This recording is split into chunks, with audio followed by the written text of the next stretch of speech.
Assalamualaikum warahmatullahi wabarakatuh. Hai, halo semuanya. Di video ini, saya akan menjelaskan tentang kearifan lokal Nusantara di Provinsi Riau di daerah Taluk Kuantan. Sebelum saya masuk ke dalam penjelasannya, saya akan memperkenalkan diri terlebih dahulu.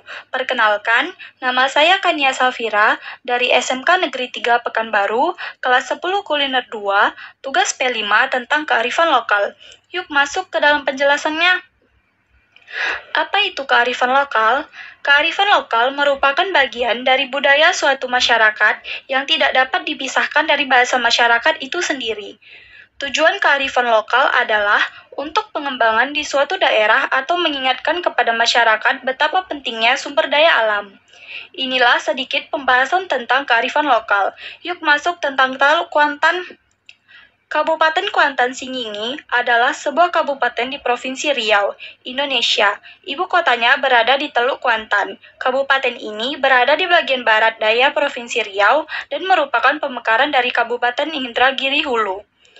Jumlah penduduk Kuantan Singingi pada tahun 2023 sebanyak 356.246 jiwa. Luas wilayahnya adalah 7.656,03 km persegi. Dengan ketinggian berkisar 25-30 meter di atas permukaan laut. Yang termasuk kearifan lokal di Taluk Kuantan adalah yang pertama, upacara adat. Salah satu upacara adat yang ada di Taluk Kuantan adalah Mandi Balimau Kasai. Tradisi Mandi Balimau Kasai merupakan tradisi yang istimewa bagi masyarakat Kabupaten Kuantan Singingi dalam menyambut bulan suci Ramadan. Acara dilaksanakan sehari menjelang masuknya bulan puasa. Di samping sebagai luapan gembira, acara ini merupakan simbol pembersihan diri. Balimau Kasai itu sendiri adalah mandi dengan menggunakan air yang dicampur dengan limau atau jeruk. Limau yang digunakan bermacam-macam seperti jeruk purut, jeruk nipis, atau jeruk kapas. Balimau Kasai atau mandi potang diwarnai dengan upacara adat yang unik. Yang kedua, tradisi.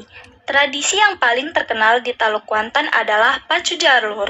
Pacu jalur adalah perlombaan tradisional dayung perahu atau sampan atau kano terbuat dari kayu gelondongan utuh yang dibentuk menjadi perahu khas rantau Kuantan yang berasal dari Kabupaten Kuantan Singingi, Provinsi Riau.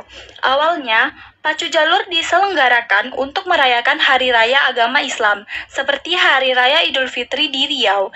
Namun, di masa penjajahan Belanda, pacu jalur digunakan untuk merayakan hari jadi Ratu Wilhelmina setiap tanggal 31 Agustus.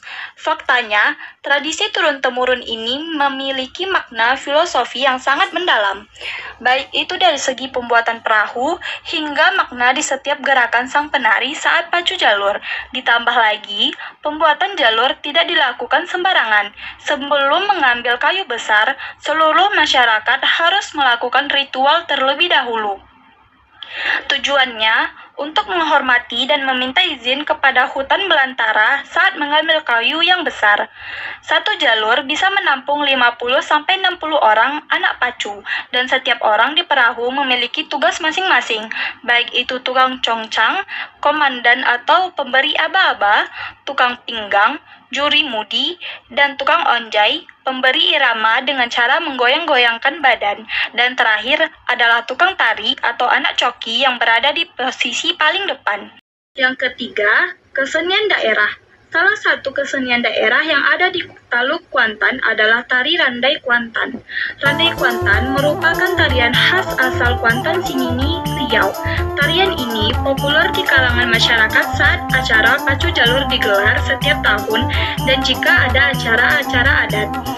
Randai Kuantan dikenal dengan tarian asal kota jalur yang khas dengan pesan moral.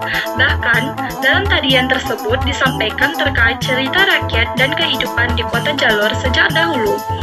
Identik dengan teater, Randai bisa banyak bercerita soal kehidupan masa kini, cerita soal kasih ibu, pertanian, hingga kehidupan sosial masyarakat. Bagi masyarakat, Randai menjadi tradisi turun-temurun, tak hanya saat pacu jalur dan acara-acara adat saja. Randai juga tampil dalam acara pernikahan. hitan, dan hingga pesta-pesta rakyat.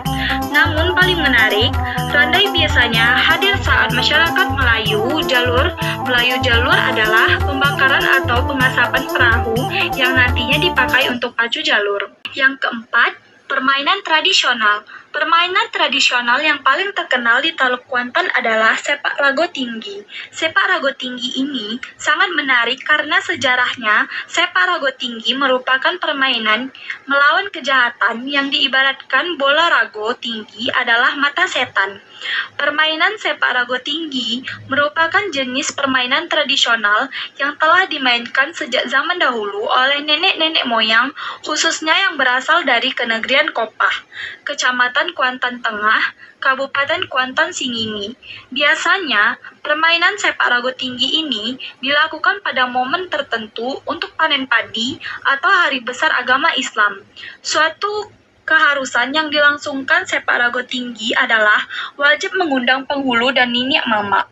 Permainan ini dimainkan oleh 7-15 orang dengan membentuk lingkaran di lapangan terbuka, di mana bola dimainkan menggunakan punggung kaki yang alasnya terbuat dari kulit sapi dengan istilah selepak. Dan permainan sepak rago tinggi dimainkan dengan teknik tertentu seperti gerakan silat dan tari. Agar bola berpindah dari satu pemain ke pemain lain tanpa jatuh ke tanah, yang menjadi target adalah payung yang berada di atas, tingginya lebih dari 7 meter, sebagai tujuan dari sepak rago tinggi. Sepak rago tinggi terbuat dari rotan dengan ukuran lebih kurang 20 cm, daun kelapa muda sebagai pembatas lapangan. Permainan sepak tradisional ini membutuhkan kecepatan, kekuatan, kerjasama, kelincahan, dan penguasaan bola. Baju yang dipakai saat permainan sepak rago tinggi adalah pakaian baju kurung Melayu, lengkap dengan lapisan songket dan kopiah di kepala. Pemain yang jatuh diajak duduk sambil makan sirih atau dikasih sebatang rokok yang telah disediakan oleh Dara atau anak gadis yang paling cantik di Kenegrian Kopah. Di dalam permainan rago tinggi harus diiringi rarak godang atau sejenis musik tradisional asli Kopah dan ditambah dengan nada ogung godang dengan pukulan sesekali. Yang kelima, larangan adat. Saya akan menjelaskan 2 larangan adat yang ada di Teluk Kuantan. Yang pertama, panen ikan lubuk larangan.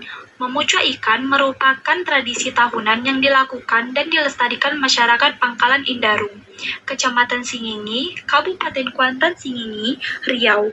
Kegiatan ini sangat unik karena masyarakat melakukan kegiatan memanen ikan secara bersama-sama setiap tahun, dan ikan yang dipanen adalah ikan sungai yang berukuran besar dan ditangkap secara alami. Memucuk ikan dilakukan sekali setahun, di mana di saat memucuk ikan digunakan alat sederhana dan tradisional seperti jaring dan jala. Dan saat memucuk ikan ini, masyarakat yang mengikuti tradisi mendapat ikan yang banyak dan berukuran besar. Ikan yang sudah berhasil ditangkap akan dibagi-bagikan kepada masyarakat yang ada, dan bagi masyarakat yang sengaja datang untuk melihat event memucuk ikan, dipersilakan untuk menyantap ikan tersebut. Kegiatan memucuk ikan dapat dilakukan setiap tahun karena kerjasama yang baik antara masyarakat desa, niniak mama, dan pemangku adat, sehingga larangan-larangan yang telah ditetapkan bersama dipatuhi dan dijalankan dengan baik. Ada bagian sungai yang tidak boleh disentuh oleh masyarakat dan penduduk sekitar kecuali hanya di saat kegiatan memucuk ikan sekali setahun saja. Warga setempat telah menetapkan hal sedemikian. Namanya lubuk larangan. Lubuk yang tidak boleh disentuh, diambil ikannya kecuali saat memucuk saja. Ikan yang didapat pun tidak tanggung-tanggung. Ada ikan barau dan ikan tawar lainnya. Yang kedua adalah larangan kawin sesuku. Masyarakat Kuansing melarang terjadinya perkawinan sesuku, karena perkawinan tersebut merupakan perkawinan yang pantang bagi masyarakat setempat, karena antara sesuku sangat dekat dan masyarakat menganggap sebagai saudara. Konon katanya, menikah sesuku atau menikah dengan kerabat dekat dapat merusak keturunan atau membuat generasi selanjutnya lemah secara fisik maupun mental. Yang keenam, makanan khas Teluk Kuantan. Saya akan menjelaskan 2 makanan khas yang ada di Teluk Kuantan. Yang pertama, ada wajik takia. Wajik ini terbuat dari beras ketan, kelapa, gula merah, dan garam. Rasanya manis, legit, dan teksturnya sedikit lengket.